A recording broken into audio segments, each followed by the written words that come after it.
nakarating ka na sa iyong destinasyon.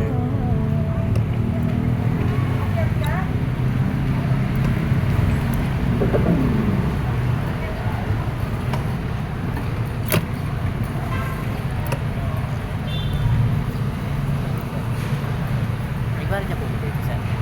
Dito sir, ang gusto ko. Ayun, sir. Ayun, tignan lang kita doon. Ay, Doon sa ano, papasok. Papasok mo ba kayo sa loob? Sige, sige. Huwag na po. Hindi, okay na. Sige na, okay na po sir. Pang ano mo, sir? Okay, okay na lang. Gasolina mo. Sige na, okay na yan. Huwag na. Tara na. Hatid ka na dito. Ah.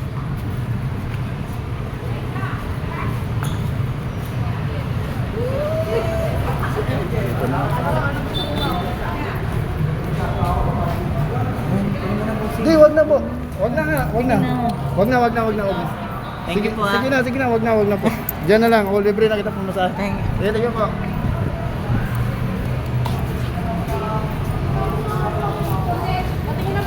Kawawa naman si kuya mga paps, pero tawag natin siya sa loob kasi ano kasi siya hindi nakakakita, kaya di ko na rin pinapabayad mga paps, nilibre ko na rin siya.